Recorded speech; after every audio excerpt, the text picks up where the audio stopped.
The galaxy is littered with myths. Most die with the generations that created them, dissolving into dust and half-remembered tales.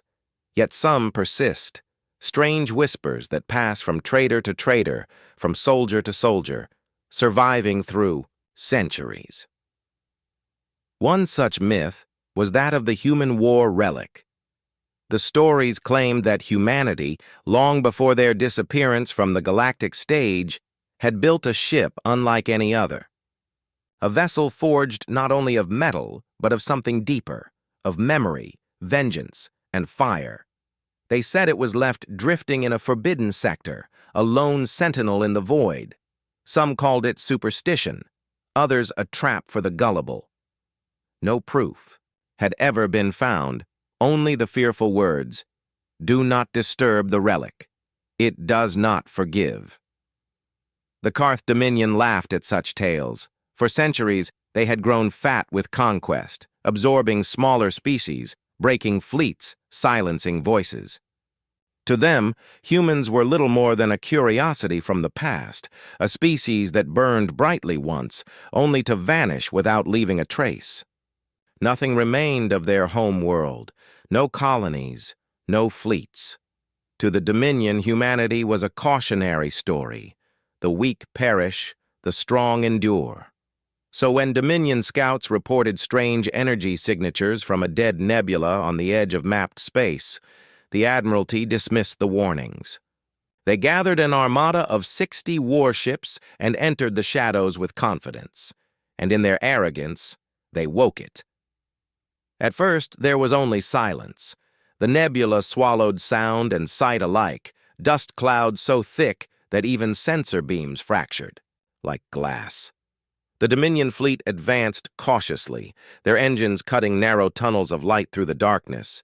Then the whispers began. Not voices, not signals. Something stranger. A resonance inside the crew's minds. Dreams of fire, visions of a black hull etched with runes that shimmered like blood. Many dismissed it as fear, yet the stories returned in the dark silence between orders. The relic was real. A scout vessel was the first to see it. The ship drifted in the shadow of a fractured moon, silent as a tomb. It was massive, easily rivaling a Dominion flagship, but its design was alien to every archive. Jagged armor plates glistened like obsidian. Along its spires jutted outward like the bones of some great predator. It looked less like a starship, and more like something that had grown in the dark, born rather than built, the scout reported back. Laughter filled the comms. A derelict, an old wreck. The admiral, proud and cruel, ordered it secured. The IG first shuttle never returned. The second was torn apart by a pulse of light that appeared from nowhere, dissolving its hull in less than a second. The Dominion fleet raised its shields, but the relic did not fire again. It simply waited, silent and patient, as if daring them to test it further. The admiral gave the order, attack. The Dominion armada unleashed its fury. Plasma cannons lit the void. Torpedoes streaked through the dark. 60 ships fired as one, their combined firepower enough to shatter moons. For a moment, the nebula burned with light, but when the flames faded, the relic still floated. Untouched, unmoved, unbroken, then it awakened. The runes along its hull flared red, alive with heat and hunger. Weapons extended like claws unsheathing from flesh. The void trembled. Then it fired. The first volley was not light, nor plasma, nor any known energy. It was something older, something raw, beams that tore through space itself, bending reality. Around them, ships disintegrated without explosion, their atoms scattered to dust. Crews screamed as their consoles dissolved into nothing. 5 ships were gone in the opening strike. The armada returned fire, panic overriding discipline. Their weapons screamed across the void, but the relic slipped through their barrages like a predator weaving through prey. It did not move fast. No, it moved with dreadful calm. Every motion deliberate, every strike inevitable. And with each blast, the Dominion remembered the warnings. The relic was not simply a warship. It was a guardian, a curse, a promise. Humanity had not left the galaxy defenseless when they fell. They had left behind a sentinel, something that would outlive them, something that would strike terror into those arrogant enough to forget who had once walked the stars. Hours stretched into nightmares. Half the Dominion fleet was reduced to wreckage. The survivors begged for retreat, but the Admiral, blinded by pride, refused. "No machine is eternal. Destroy it!" The relic answered with silence and fire. When at last the Admiral's flagship was pierced clean through, its core igniting into a miniature sun, the rest of the Dominion scattered. Those few ships that escaped limped into the wider galaxy, carrying the terror of what they had seen. And the relic? It did not pursue. It simply returned to its vigil, sinking back into the shadows of the nebula. Waiting again. Patient. Eternal. In the years that followed, whispers spread faster than ever. Traders spoke of seeing a burning shadow in the dark. Soldiers awoke from dreams of its crimson runes. Some even claimed to hear voices, human voices, echoing from nowhere, warning them to stay away. The galaxy learned quickly. The nebula was marked forbidden, its coordinates erased from maps, its memory turned into taboo. No empire dared approach. Again. The myth became a truth, and the truth became a warning, for in the void the relic still waits, an ancient sentinel, a weapon of a species thought gone. A reminder carved into eternity. Do not disturb the relic. It does not forgive. And though humanity was gone, their shadow lived on. Their warship had proved the myths were real, and the galaxy would never again laugh at the warnings. The galaxy had always laughed at the idea of humans. To the great powers, they were nothing but a footnote in history, a species that rose, burned bright for a fleeting moment, and then collapsed into silence. No colonies remained, no fleets, no empire, just scraps of data in forgotten archives, warning of a people too reckless, too wild, too dangerous. The Zelthari Dominion, proud rulers of 1,000 systems, thought they had put that ghost to rest forever when they captured the last one. He was small, fragile compared to them, his skin pale from confinement, his eyes too bright for a creature so broken. They bound him in chains forged from alloy meant to hold warlords, yet he did not fight. He only whispered, "You don't understand. If I fall, the ship will come for me." The guards mocked him. The overseers scoffed. To them, his words were nothing more than the ramblings of a defeated being trying to salvage dignity. They paraded him through the capital's plazas, showing the crowds that humanity was nothing but a relic now. A defeated, conquered, final prisoner of a dead race. But at night, when the lights dimmed and silence filled the stone cells of his captivity, he kept whispering, to himself, to the walls, to something unseen. I am not alone. It will come. The day of the execution was chosen carefully. The High Chancellor of the Zelthari wished to make a spectacle of it, to prove to the galaxy that no myth, no story, no forgotten ember of humanity could ever threaten the Dominion's reign. The human was chained atop a raised platform, ringed, with soldiers and banners under the open sky of the capital world. Tens of thousands gathered to watch. Hollow feeds carried the image to distant colonies. The Chancellor declared, "Behold the last remnant of an extinct people! Today their chapter closes forever!" The crowd roared, but the prisoner only lifted his head. His eyes, tired, sharp, unbroken, searched the sky. He whispered, almost gently, "Now," and the sky answered.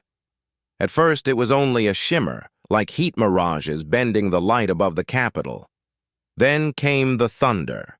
The atmosphere rippled. Clouds ignited as if touched by a sun. From the void above, tearing free of cloaked silence, it came. The warship. It was vast, dwarfing even the Dominion's greatest dreadnoughts. Its hull shimmered with strange inscriptions, shifting and alive, as if the metal itself breathed. Spires of obsidian jutted from its flanks. Energy pulsed across its skin like veins filled with fire. The crowd froze. Some pointed upward. Some screamed. The Chancellor's voice cracked. "It's impossible!"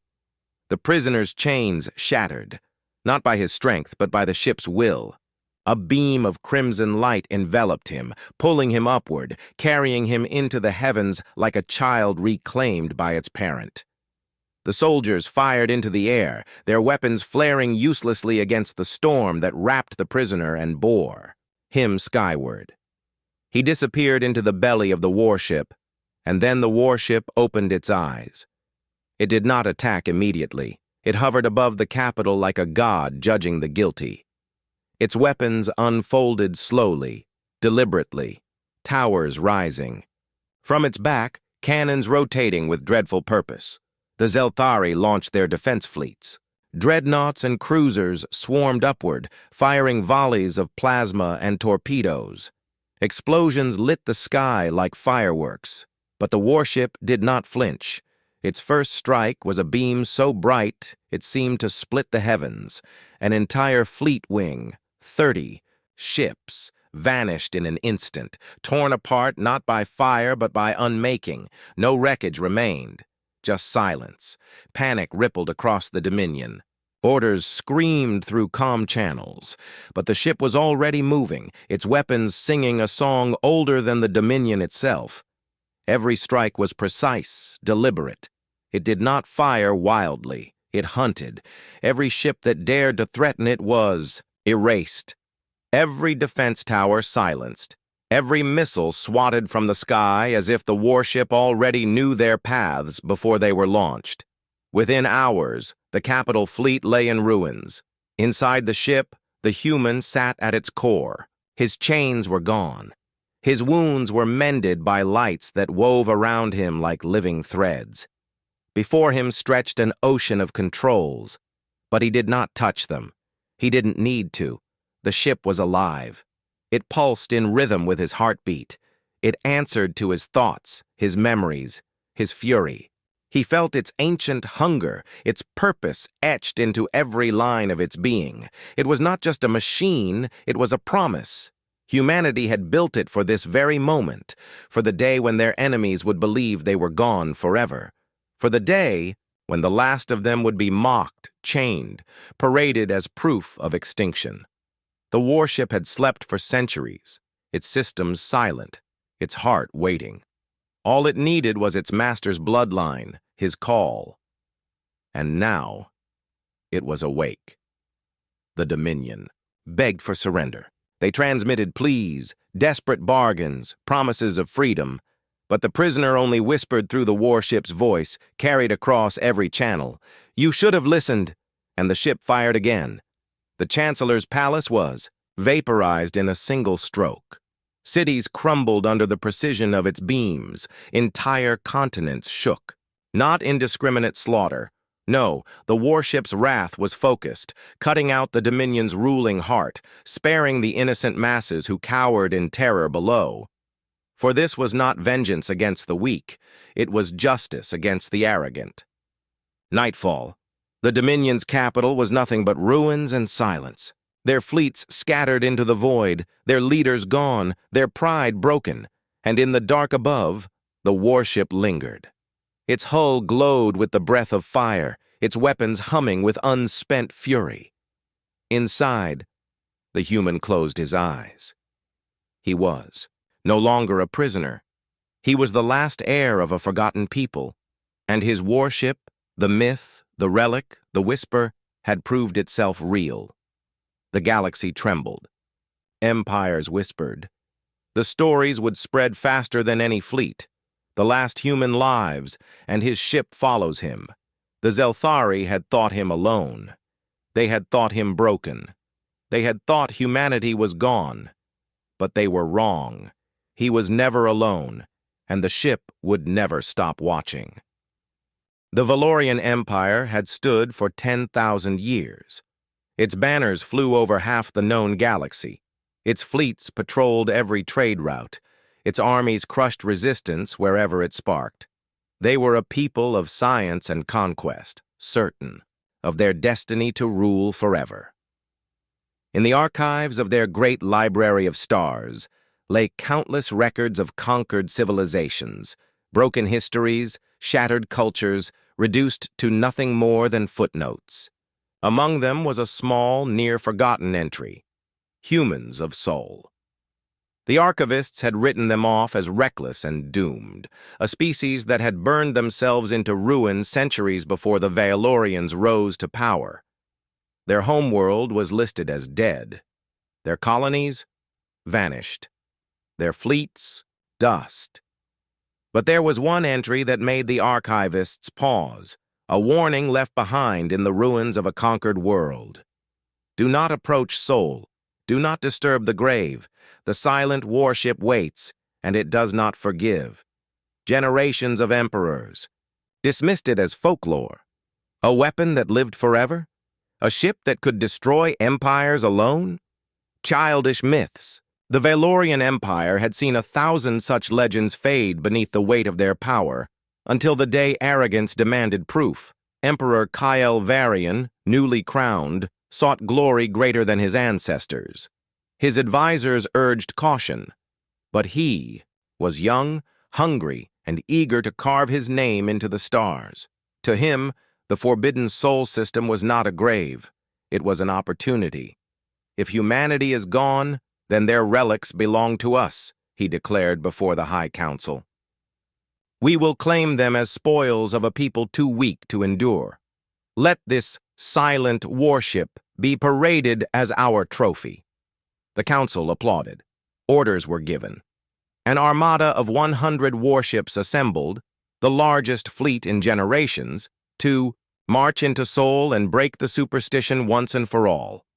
The warnings echoed one last time across the council chamber, from the mouth of an old archivist who had studied humanity more closely than most.